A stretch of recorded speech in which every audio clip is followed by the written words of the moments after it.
This is the day that the Lord has made. Let us rejoice and be glad in it. Welcome to Escape Forever Free. Here we are teaming together as a family to restore physical, mental, spiritual, and social wholeness. Let us pray as we begin our devotional hour for alone time with God this morning. Father, thank you for taking us to another occasion that we can worship at your feet. Please feed us with manna from heaven and help us, Father, as we receive truth and light to follow quickly after it. In Jesus' name we pray. Amen. If you're joining for the first time, welcome to Escape Forever Free.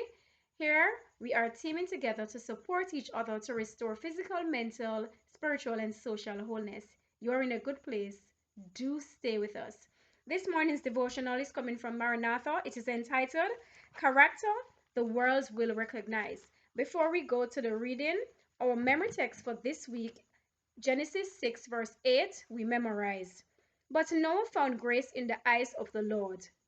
Memory text, Genesis 6 verse 8. But Noah found grace in the eyes of the Lord. Genesis 6 verse 8. But Noah found grace in the eyes of the Lord. Genesis 6 verse 8. But Noah found grace in the eyes of the Lord. May God help us to commit this to memory so we can use it for a season as He directs us. The key text for the devotional reading this morning is Philippians 2 verse 15, and it says, that ye may be blameless and harmless, the sons of God, without rebuke, in the midst of a crooked and perverse nation, among whom ye shine as lights in the world. Amen. The reading. Maranatha, title, Character the world will recognize. It is God's purpose to manifest through His people the principles of His kingdom, that in life and character they may reveal these principles. He desires to separate them from the customs, habits, and practices of this world. By beholding the goodness, the mercy, the justice, and the love of God revealed in His church, the world is to have a representation of His character. And when the law of God is thus exemplified in the life, even the world will recognize the superiority of those who love and fear and serve God above every other people in the world. Now, Seventh-day Adventists, above all people, should be patterns of piety, holy in heart and in conversation. To them have been entrusted the most solemn truths ever committed to mortals. Every endowment and grace and power of efficiency has been liberally provided. They look for the near return of Christ in the clouds of heaven. For them, to give to the world the impression that their faith is not a dominating power in their lives is greatly a dishonor to God.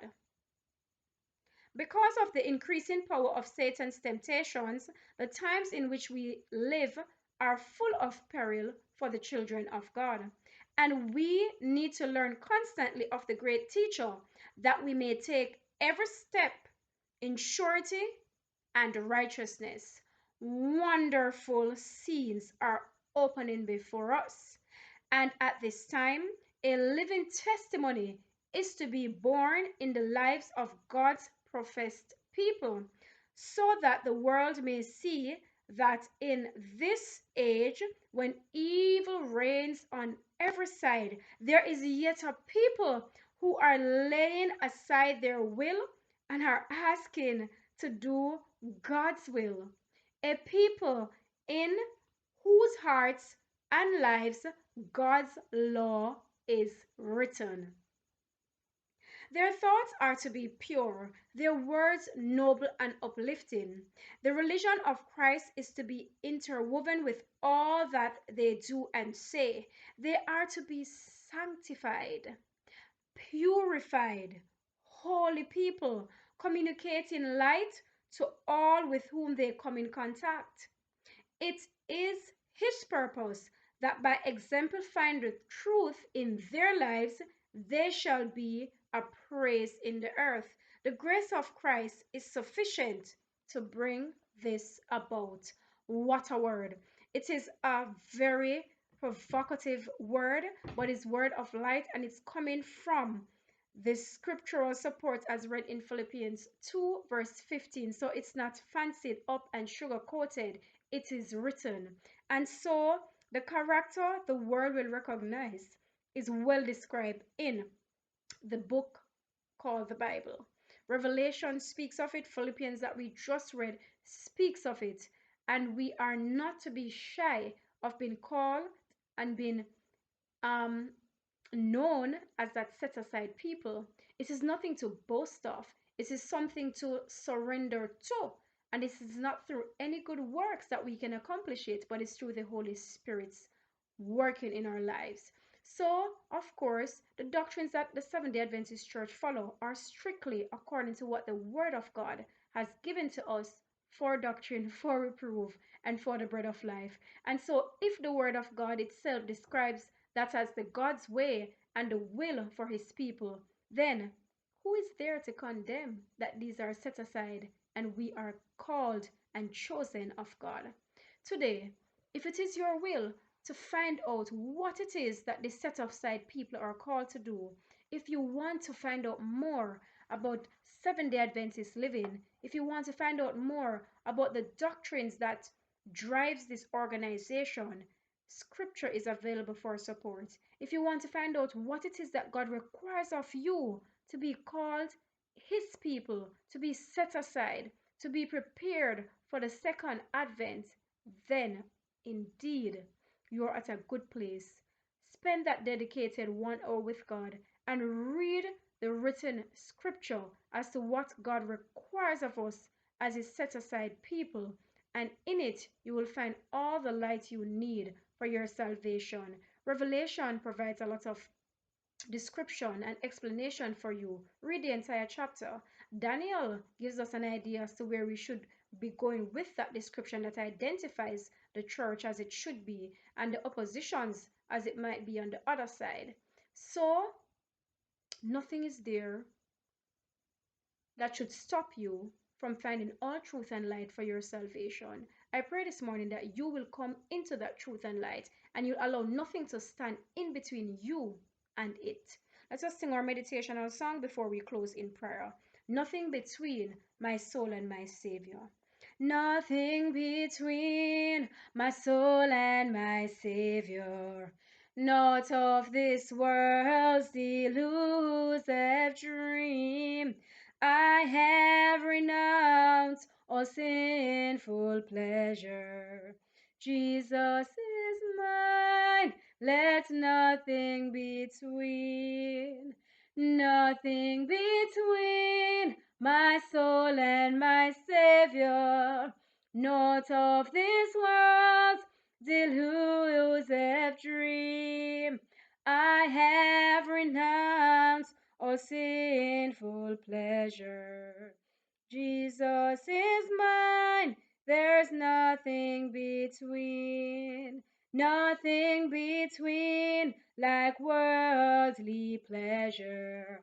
Habits of life, though harmless they seem, must not my heart from him ever sever, for he is my all, there's nothing between, nothing between my soul and my Savior, so that his blessed face may be seen, nothing preventing the least of his favor.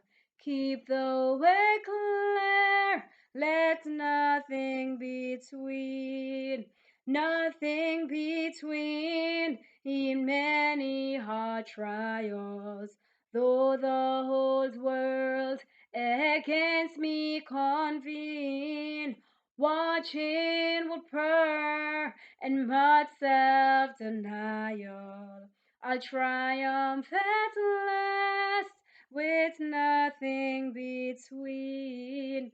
Nothing between my soul and my Savior, not so that his blessed face may be seen.